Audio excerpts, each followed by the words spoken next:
संचालक आदरणीय राहुल जाधव, आबासाहेब शिंगाडे, तळेवाडीचे सरपंच सामान्य दादा जाधव व सर्वच मान्यवर, या अकॅडमीचे संचालक सामान्य कुलदीप पाटील सर, मुख्याध्यापिका सामान्य शिंदे मॅडम आणि समोर उपस्थित पालक आणि विद्यार्थी मित्र भगिनी, तुमच्या ऐकण्याची मानसिकता आहे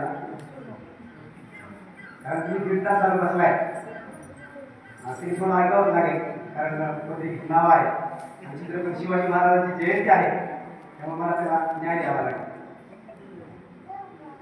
शब्द अपुरे पडतील, शब्द अपुरे पडतील, युगे संपून जातील, शब्द अपुरे पडतील, युगे संपून जातील. काय वर्णावी तुमची गाथा, काय वर्णावी तुमची गाथा. तुमच्या प्रतापतेच्या पुढे, तुमच्या प्रतापतेच्या पुढे शिवराया सदैव हा नतमस्तक माता, सदैव हा नतमस्तक माता.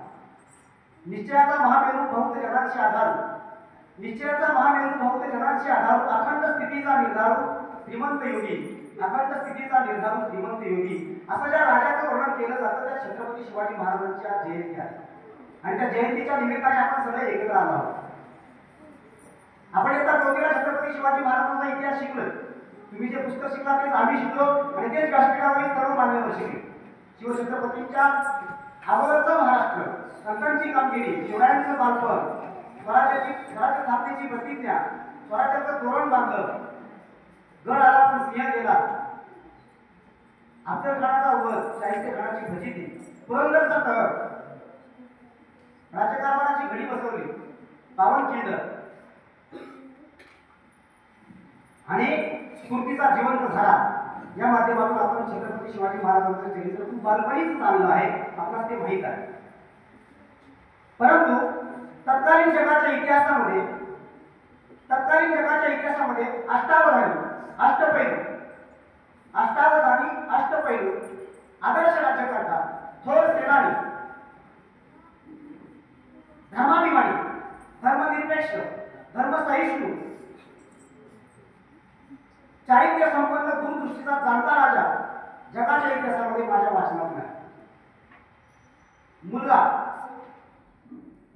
पती, बाप आणि मित्र आणि शिष्य या संसारी नात्यामध्ये छत्रपती शिवाजी महाराजांचं दर्शन आपल्याला तितकंच प्रेरणादायी आणि म्हणूनच त्या कालखंडामध्ये विजयनगरसाठी साम्राज्य, विजयनगरसाठी हिंदू साम्राज्य ज्यावेळी मुघली आक्रमणाच्या सामान्य धक्क्याने नेस्तनाबूत झाली आणि ती पुन्हा उभी राहिली नाही ही इतिहासाची नोंद आहे. परंतु त्याच कालखंडामध्ये पुरंदरच्या तहानं नेस्तनाबूत झालेलं हिंदवी स्वराज्य, धुळीस मिळालेलं हिंदवी स्वराज्य, त्याच धुळीतून उठून त्याला सुवर्णमय आकार देण्याचं सामर्थ्य फक्त त्या कालखंडामध्ये एकाच राजाच्या अंगी होतं आणि त्या राजाचं नाव आहे छत्रपती शिवाजी महाराज. छत्रपती शिवाजी महाराज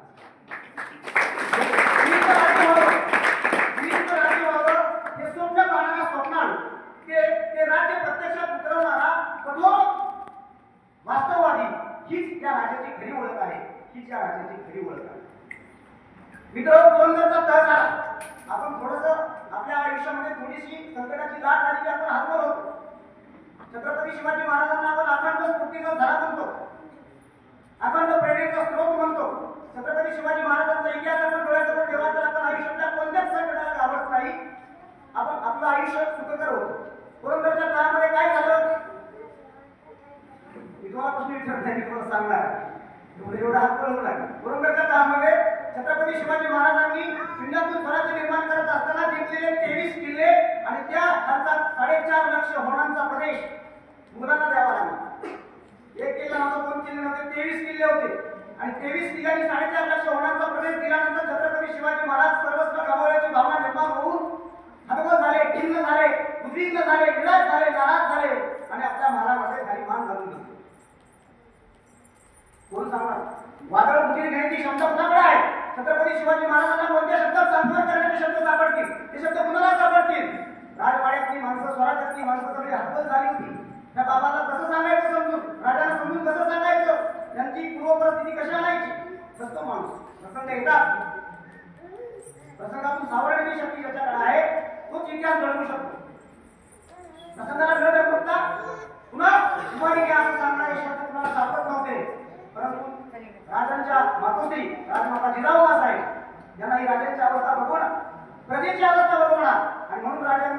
त्यांनी सांगितलं, त्या राजाच्या मानावर कडक गेल्या आणि सांगितलं, राजे तुम्ही जर असे हतबल झालात तर स्वराज्याचं काय होईल?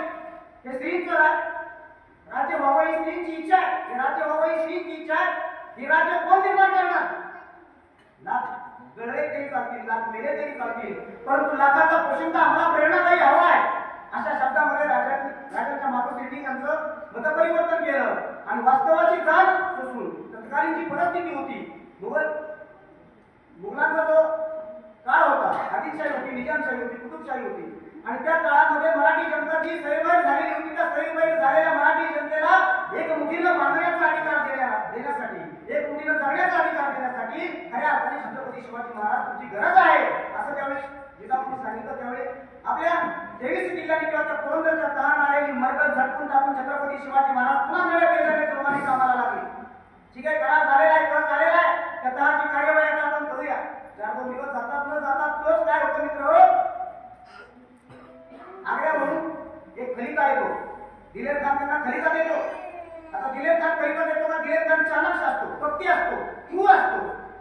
त्याला माहित असतं जर छत्रपती शिवाजी महाराजांना दक्षिणेत ठेवलं तर ते आदिलशहाची आत्महत्या करतील, कुतुबशहाची आत्महत्या करतील, काही ना काहीतरी करतील आणि मुघलशाहीला हातात दिल्याशिवाय राहणार नाही. म्हणून यांना कोणत्याही परिस्थितीमध्ये काय केलं पाहिजे, आपण उत्तरेत काढलं पाहिजे आणि उत्तरेत काढलं की त्याचा दक्षिणेच्या असणारा संपर्क तुटेल आणि मुघल बादशाहीचं जे राजकारण आहे ते राजकारण यशस्वी करण्यासाठी आणि आणखी मानवतानाचं स्थान मला मिळण्यासाठी मी काय होईल, पात्र ठरेल. अशा पद्धतीचा कुठील डाव दिले कारण मिर्झाराजे देशकांच्या ठिकाणी टाकलेला असतो आणि मग मिर्झाराजे देशी काय करतात, तो खलिता घेऊन येतात. औरंगजेब बादशहाचा आग्र्याला 50वा वाढदिवस असतो आणि त्या 50व्या वाढदिवसाच्या निमंत्रणाचा खलिता त्या ठिकाणी त्यांनी कोणाला दिलेला असतो, राजाला दिलेला असतो.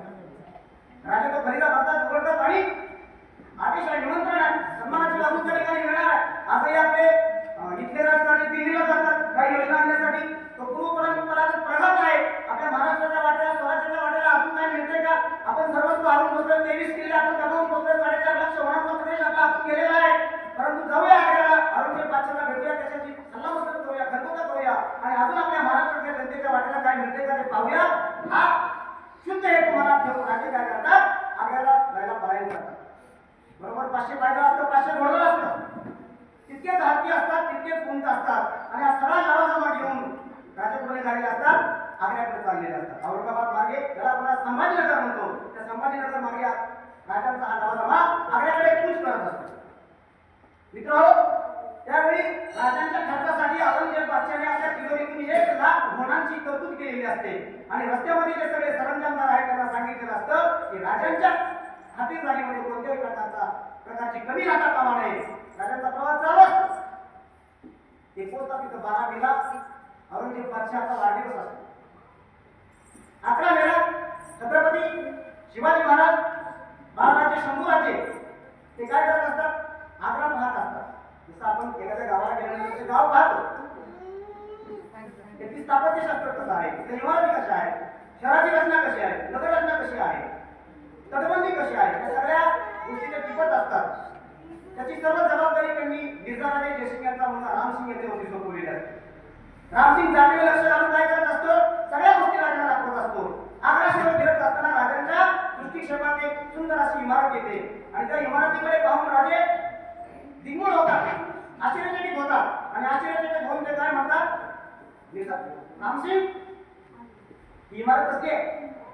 रामसिंग उत्तर देतो, राजे आपल्या प्रिय पत्नीच्या स्मरणार्थ बांधलेली ही एक वास्तू आहे.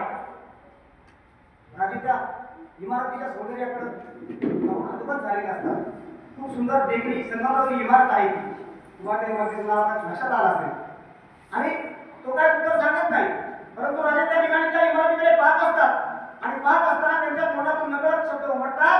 ज्यावेळी हजारो काळे पाषाण स्वतःला जमिनीमध्ये गाळून घेतात, त्यावेळी हजारो काळे पाषाण स्वतःला जमिनीमध्ये गाळून घेतात ना, त्यावेळी असं देखणं संगमरवरी स्वप्न भूतलावरती उभं राहतं. हे स्वप्न उभं राहण्यासाठी अगोदर असंख्य माणसांनी स्वतःला गाळून, कुठलंही चांगलं स्वप्न, कुठलंही उत्तुंग यश निर्माण होण्यासाठी स्वतःला झिजवावं लागतं आणि म्हणून त्या काळ्या पाषाणाची उपमा आणि यशाची उपमा त्यांनी जमिनीत गाळून घेतलेल्या काळ्या पाषाणाला आणि वर असलेल्या संगमरवरी इमारतीला दिलेली आहे. या दोघांची चर्चा चालू असताना शंभूराजे काहीतरी प्रश्न विचारतात आणि त्या प्रश्नाच्या उत्तरादाखल छत्रपती शिवाजी महाराज म्हणतात, महाराजे, शंभूराजे, गादीवरती आलेला प्रत्येक सुलतान, गादीवरती आलेला प्रत्येक सम्राट आपलं खडगं बांधलं जावं म्हणून आपली नेहमी हयात खर्च करतो. आपलं खडगं बांधलं जावं म्हणून आपली नेहमी हयात खर्च करतो. त्यामागे त्याचा एकच उद्देश असतो की आपलं नाव पाठीमागं राहावं, आपली कीर्ती पाठीमागं राहावी. परंतु शंभूराजे अशा कुठल्या गोष्टीच्या नादी न लागता, खडग्याच्या नादी न लागता आपण इतकं उत्तुंग कार्य करायचं, आपण इतकं उत्तुंग कार्य करायचं जोपर्यंत आपला चंद्र आहे, जोपर्यंत सूर्य आहे, जोपर्यंत पृथ्वी आहे, तोपर्यंत आपल्या कीर्तीचा आणि कार्याचा सुगंध दरवळत राहावा, तोपर्यंत आपल्या कीर्तीचा आणि कार्याचा सुगंध दरवळत राहावा. आता मगाशी त्या ठिकाणी सिद्धीनं गुरु ठाकूरांची कविता म्हटली होती की बरोबर इथं बसते, करुण जावे असेही काही दुनिया जाताना, कहीवर यावा जगास साऱ्या निरोप शेवटचा देताना. स्वर कठोरता काळाचाही क्षणभर व्हावा कातर कातर, नजर रोखणी नजरेमध्ये आयुष्याला द्यावं उत्तर, नजर रोखणी नजरेमध्ये आयुष्याला द्यावं. समस्या येत असतात, परंतु तुम्ही त्या समस्याकडे कसं पाहता, तुमची दृष्टी कशी आहे, तुमचा दृष्टिकोन कसा आहे, तुमचा हेतू कसा आहे, याच्यावरती त्या समस्येची उकल अवलंबून असते. तुम्ही जर त्या समस्येच्या विळख्यामध्ये पडलात, तुमच्या आयुष्याची सुरुवात आहे, अनंत समस्या येणार आहेत, आणि तुम्ही आई आणि वडिलांच्या छत्रछायेखाली आनंदात आहात. परंतु ज्यावेळी तुम्ही आता 10वीच्या परीक्षा देऊन बाहेर पडणार आहात, तेव्हा तुम्हाला त्या समस्यांचा ससेवेळा तुमच्या पाठीमागे लागणार आहे. परंतु या मुक्ताईच्या परिसरामध्ये, या प्रांगणामध्ये रयत शिक्षण संस्थेच्या वटवृक्षाखाली, या स्मार्ट अकॅडमीच्या छत्रछायेखाली तुम्ही जे शिक्षण घेतलेलं आहे, ते शिक्षण तुम्हाला कुठल्या आव्हानांना पेलण्यासाठी समर्थ बनवत आहे. मित्र, तो ठिकाणी सांगतो 6 जून 1674 ला छत्रपती शिवाजी महाराजांचा राज्याभिषेक झाला, हे आपण सगळे जाणता. राज्याभिषेक झाला तर राज्याभिषेक झाला म्हणजे आता काय, निवडून आलं की निवांत झाला असं नसतं. आबा यश मिळाल्यानंतर परत तुम्हाला माहिती होईल, ते स्पष्ट करून सांगत नाही. म्हणजे झाला राज्याभिषेक, आता निवांत राजविलासी जीवन जगायचं, अशा पद्धतीची भावना राजांची नव्हती. तिथून पुढे परत काय सुरू होतं याला माहित आहे. एखादं पद मिळालं, एखाद्या पदावरती आपण विराजमान झालो की तिथून पुढे खरं कार्य सुरू होतं. तुम्ही शाळांच्या परीक्षेचा टप्पा ओलांडणार आहात, तिथून पुढे तुमचं कार्य सुरू होणार आहे. मग राज्याभिषेक झाल्यानंतर राजे व्यस्त असतात, स्वतःचं राज्य निर्माण करणं इतकं सोपं आहे. त्या राज्यकारभाराची घडी बसवायची असते. महिन्यातून महिन्याचा कालखंड जातो आणि महिन्यातून महिन्याच्या कालखंडामध्ये छत्रपती शिवाजी महाराजांच्या 8 पत्नीपैकी एक पत्नी काशीबाई या दुर्धर आजाराने आजारी पडतात, ग्रासलेल्या असतात. हकीम होतात, वैद्य होतात, असंख्य गोष्टी होतात, राजाची पत्नी, परंतु काय होत नाही, हिला चालत नाही. काशीबाई त्यांच्या दुसऱ्या पत्नी पुतळाबाई यांच्या मार्फत राजांना निरोप पाठवतात. पुतळाबाईंजवळ एक इच्छा व्यक्त करतात की पुतळाबाई, श्रींचं अखेरचं दर्शन व्हावं ही अंतिम इच्छा आहे. श्रींचं अखेरचं दर्शन व्हावं ही अंतिम इच्छा आहे. परंतु राजे रयतेच्या प्रपंचामध्ये, स्वराज्याच्या प्रपंचामध्ये इतके व्यस्त असतात की त्यांना वेळच नाही. कौल देऊन गावे बसवणे, गावे काय असते, कौल देऊन गावे बसवणे, शेतकऱ्याला निश्चित करणे, नवीन किल्ले बांधणे, किल्ल्यावरील धान्यांची गोदामे धान्यांनी भरणे, या सगळ्या कामामध्ये ते व्यस्त असतात. आणि त्या व्यस्ततेतून त्यांना स्वतःच्या पत्नीचा सुद्धा भेटण्यासाठी सुद्धा वेळ नसतो. आणि शेवटी काय होतं, त्यांच्या पत्नीचं दुःखद निधन होतं. दुःखद निधन झाल्यानंतर छत्रपती राजांना खूप वाईट वाटतं की माझ्यासाठी जखडलेला हा जीव, या जीवाला किती यातना झाल्या असतील, असे उद्गार काढत छत्रपती शिवाजी महाराज पुतळाबाईंच्या खांद्यावरती मान ठेवतात आणि आपल्या दुःखासून वाट करून देतात. आणि ते सांगतात, ते म्हणतात, पुतळा, या आयुष्यातून आम्ही एकच शिकलो, या आयुष्याकडून आम्ही एकच शिकलो, हे सारं जीवन परावलंबी आहे. करतो म्हणून काहीच सांगत नाही, करतो म्हणून काहीच सांगत नाही, फक्त सोसणं ते एकट्यानं, फक्त सोसणं ते एकट्यानं, एवढाच अर्थ या जीवनाला माहित आहे, एवढाच अर्थ या जीवनाला माहित आहे. आपल्या आयुष्यामध्ये आलेली सुखदुःख माणूस किती तऱ्हेने सोसतो, यावरती त्याचं कर्तेपण अवलंबून असतं, यावरती त्याचं कर्तेपण अवलंबून असतं. अशा पद्धतीनं छत्रपती शिवाजी जरी राजे असले, महाराज असले, तरी त्यांना दुःख देखील सामान्य माणसाचीच भोगावी लागली. म्हणजे राजे होते म्हणून ते रडले नाही असं नाही, राजे होते म्हणून ते राजविलासामध्ये जीवन जगले असं नाही. अशा पद्धतीनं छत्रपती शिवाजी महाराजांचा या ठिकाणी इतिहास आपल्याला अल्पावधीमध्ये मी सांगण्याचा प्रयत्न करेन. सुरुवातीला मी सांगितलं की शब्द अपुरे पडतील. निष्ठा निष्ठा निष्ठा हा प्रकार तुम्हाला माहिती आहे. आता इकडं जास्त माहिती आहे. इकडं का माहिती आहे जास्त? कारण ते राजकारणामध्ये आहे. आपण बघतो आज निष्ठा राहिली का? मग निष्ठा जर पाहिजे असेल, निष्ठा जर अनुभवायची असेल तर आपल्याला पुन्हा छत्रपती शिवाजी महाराजांच्या इतिहासाची पानं उघडावी लागतात. तानाजी मालुसरेंचा त्या गाडीबळीला आठवून पहा, बाजीप्रभू देशपांड्यांचा वेतन आठवून पहा. ज्या सरदारावरती, ज्या सेनापतीवरती त्यांनी रायगड बांधण्याची जबाबदारी सोपवली होती, त्या हिरोजी इंदरकरांचं कार्य आठवून घेऊया. मित्रांनो, हिरोजी इंदरकरांचं कार्य त्याच्यावरती जबाबदारी सोपवली रायगड बांधण्याची. काय विशिष्ट निधी दिला, 25 लाखाचा 50 लाखाचा एखादी योजना असते. आपल्या गावामध्ये एखादी योजना येते आणि त्या योजनेमध्ये निधीमध्ये ती योजना पूर्ण करायची असते. परंतु काय झालं, हे सगळे जे काही 4 पैसे दिलेले होते ते सगळे संपले.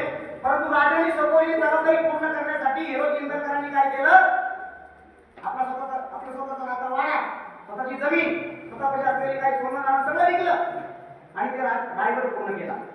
राजे ज्यावेळी दक्षिणेतून परत येतात रायगडावरती तर ते हा सगळा प्रसंग त्यांच्या कानावरती येतो आणि हिरोजी इंदरकरांना बोलून म्हणतात, बोला तुम्हाला मी काय बक्षीस देऊ? आपण काय मागितलं? आपण वाडी नीतीसाठी अर्ज केला असता, तसा ठराव मंजूर केला असता, प्रस्ताव सादर केला असता आणि आपण मंत्रिमंडळाकडे जाऊन त्या प्रशासनाकडे जाऊन आपण बरोबर का असं आपण कार्य केलं असतं. परंतु त्यांनी काही मागितलं नाही. ते म्हणले, राजे त्या रायगडावरती आम्ही तुमच्या सूचनेनुसार जगदीश्वराचं मंदिर उभा केलेलं आहे आणि त्या जगदीश्वराच्या मंदिराच्या दर्शनासाठी तुम्ही दररोज सकाळी जात असता. माझी एकच मागणी आहे तुम्हाला, ज्या पायऱ्यावर तुम्ही जाताना त्या पायरीला, त्याच्या एका पायरीला सुद्धा नाही पण दगडाच्या एका तुकड्याला माझं नाव द्या. तुम्ही ज्यावेळी त्या पायरीवरून जात असाल तर तुमच्या पायाची पायरी माझ्या मस्तकी पडेल, त्या धुळीचा अभिषेक माझ्या नावावरती होईल आणि मला धन्य वाटेल. अशा पद्धतीची निस्वार्थी मागणी, अशा पद्धतीची शुद्ध हिंदूची मागणी हिरोजी इंदरकरांनी केली. आणि तुम्ही आजही रायगडावरती गेला मग ते माहित आहे सगळं, तिथं अजूनही ती पायरी आहे आणि त्या पायरीवरती गेलेला आहे सेवेशी तत्पर हिरोजी इंदरकर. अशा पद्धतीनं ही माणसं त्यांनी निर्माण केली. बाजीप्रभू देशपांडे सारखा माणूस तुम्हाला सांगतो, विशाळगडाकडे जात असताना मीही किल्ला लढवतो, त्यांना माहित आहे शत्रू पाठीमागून येतोय, आपला जीव जाणार आहे, परंतु जीव गेला तरी बेहतर आपला राजा जगला पाहिजे. दक्षिणेमध्ये राजे ज्यावेळी होते त्यावेळी असाच एक प्रसंग घडला होता. राजे रात्रीला प्रवास करायचे, 10-12 वाजताच्या सुमारास त्यांची छावणी पडते आणि श्रीशैलम नावाचे दक्षिणेकडे ठिकाण आहे. त्या श्रीशैलमला महादेवाचं मंदिर आहे आणि महादेवाच्या दर्शनासाठी जायचं असं त्यांनी ठरवलेलं होतं. परंतु या स्वराज्याच्या प्रपंचातून छत्रपती शिवाजी महाराजांना असंख्य यातना आणि वेदना होत असतात. ते देखील माणूसच होते. दैवावर जरी असला तरी माणसाच्या वेदना त्यांना सोसाव्या लागल्या, भोगाव्या लागल्या आणि म्हणून ते छावणी पडल्यानंतर त्यांचा पारेकरी त्यांच्यावरती पारा ठेवत असतो. राजेला सांगणार, झोप आता, भरपूर झालं, आता कोणी शत्रू तू येणार नाही, मी पण विश्रांती घेतो, तू पण झोप, तुला पण झोपेची आवश्यकता आहे, सकाळी आपल्याला लवकर जायचंय. परंतु तो सेवक राजावरती विश्वास ठेवत नाही. तो काय करतो, झाडाच्या आड जाऊन लपतो आणि राजावरती नजर ठेवतो. राजे उठतात, सामसून सगळं झाल्याचं बघून आणि श्रीशैलमच्या मंदिरामध्ये जातात आणि त्या मंदिरामध्ये जाऊन महादेवापुढे डोकं ठेवतात आणि स्वतःचं शिर छाटण्याचा प्रयत्न करतात. ही तलवार तो सेवक त्यांच्या अशा हातावरती धरतो आणि तिथून पुढे तो फक्त समजून सांगतो की राजे लाख मेले तरी चालतील परंतु लाखाचा पोशिंदा झाला पाहिजे, ही म्हण आहे. मी मगाशी सांगितलं प्रस्तावनेमध्ये स्त्रियांचा सन्मान, स्त्रियांचा आदर, कल्याणच्या सुभेदाराच्या सुनेचं उदाहरण तुम्हाला माहिती आहे, बेलवंडीच्या पाटलाच्या घडीचं उदाहरण तुम्हाला माहिती आहे. खऱ्या अर्थाने स्त्री पुरुष समानतेचं काम छत्रपती शिवाजी महाराजांनी या मातीमध्ये 400 वर्षापूर्वी रुजलेलं आहे. आजही आपल्याला कुठल्या वेगळ्या योजनेची गरज पडली तर आपण छत्रपती शिवकालीन योजना हुडकावी लागते, शिवकालीन योजना आणावी लागते. अशा पद्धतीचा इतिहास छत्रपती शिवाजी महाराजांचा आहे.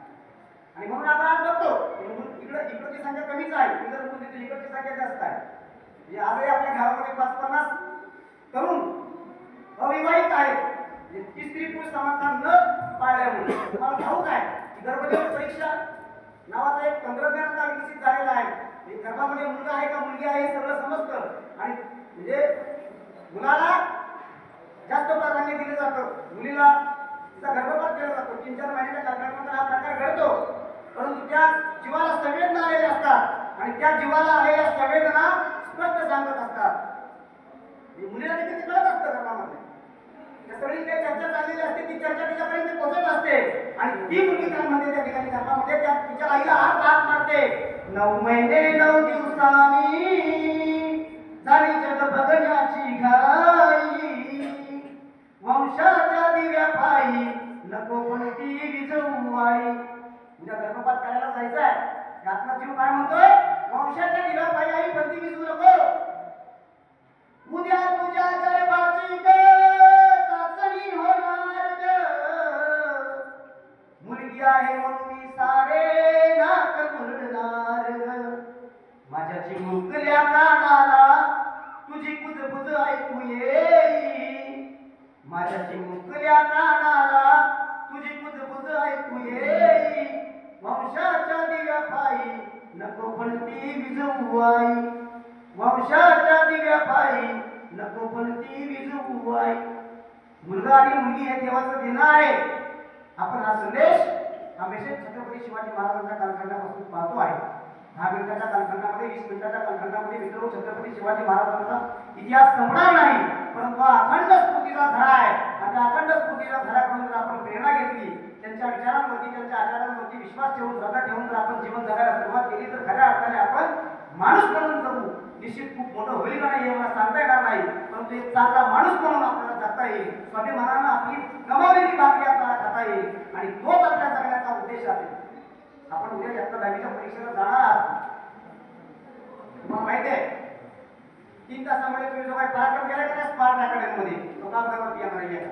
एक कोणत्या कागदावर तिच्या 6 विषयामध्ये 6 ते काही मार्क येतील, किती पैकी किती पडले त्याचं पर्सेंटेज येईल आणि काही दिवसातच तो क्षण आता येणार आहे. पण तुमच्यासाठी तुम्ही तुमच्या आयुष्याची 10 वर्ष खर्च केलेले आहेत. तुमच्या पाठीमागं बसलेले आई वडिलांनी स्वतःच्या शरीरातील रक्त घामाच्या रूपाने बाहेर टाकलेला आहे. माझी मुलगी शिकते, माझा मुलगा शिकतोय आणि त्यांच्या त्या श्रमाला त्यांच्या त्या कष्टाला जर तुम्हाला न्याय द्यायचा असेल, या स्मार्ट अकॅडमीतल्या सर्व शिक्षक बंधू भगिनींनी जे कष्ट घेतलेला आहे, तुमच्या प्रायमरी पासूनच्या सर्व शिक्षकांनी जे कष्ट घेतलेला आहे त्याचा निकाल देण्याची परिणिती आहे. मित्र तुम्हीच नाही आहे, 100 पोरं दिसत आहेत, 60 पोरं दिसत आहेत, परंतु आजची 12वीची परीक्षा चालू आहे. त्या 12वीच्या परीक्षेमध्ये 15 लाख विद्यार्थी परीक्षा देत आहेत. किती विद्यार्थी परीक्षा देत आहेत?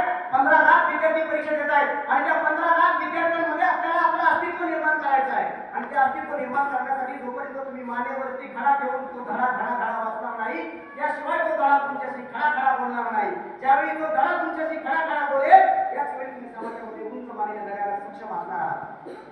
आणि तुम्हाला या सगळ्या गोष्टी तुम्ही बाहेर गेल्यानंतर अनेक फुलवणाऱ्या गोष्टी तुम्हाला भेटतील. माणसाला पुस्तक नको वाटतं, मोबाईल हवा वाटतो, अभ्यास नको वाटतो, टीव्ही बघायला बरं वाटतं, परंतु शरीर सुखाच्या पाठीमागे जर तुम्ही लागलात तर तुमच्या आयुष्याचं नुकसान झाल्याशिवाय राहणार नाही. If you lost your health, nothing is lost. जर तुम्ही तुमच्या आयुष्यामध्ये तुमची संपत्ती हरवलात तर लक्षात ठेवा काहीच झालं नाही. If you lost your health, something is lost. आपलं आरोग्य खूप महत्वाचं.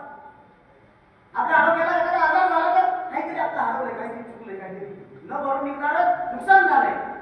But always remember, if you lost your character, everything is lost. तुम्ही जर तुमचं चारित्र्य हरवलं तर तुमचं सर्वस्व हरवण्याची भावना तुमच्या मनामध्ये निर्माण होईल आणि तुम्हाला माणूस म्हणून जगत असताना त्रास होईल. आणि म्हणून छत्रपती शिवाजी महाराजांचा आदर्श असेल. फक्त छत्रपती शिवाजी महाराजांच्या जयंतीमध्ये आपण त्यांचं नाव घेतोय, परंतु सगळेच महापुरुष आपल्या महाराष्ट्राच्या मातीमध्ये होऊन गेले, देशाच्या मातीमध्ये होऊन गेले. त्यांच्या विचारांचा वसारी वारसा समर्थपणे पेलण्याची जबाबदारी तुमच्या आमची सगळ्यांची आहे आणि ती तुम्ही सक्षमपणे पेला. इयत्ता 10वीच्या शाळांत परीक्षेमध्ये उत्तुंग यश मिळवाल. त्या उत्तुंग यशावरती निश्चित आमच्या शाळगावकरांचं, कडमवाडीकरांचं, या मुक्ताईच्या माध्यमातून शिक्षण घेणाऱ्या प्रत्येक विद्यार्थ्याचा असेल तुम्हाला उत्तुंग यश मिळो ही सद्भावना मी या ठिकाणी व्यक्त करतो. मला या ठिकाणी बोलवलं, उशीर झाला, तुम्ही माझं ऐकून घेतलं त्याबद्दल तुम्हाला मनापासून धन्यवाद. Smart academy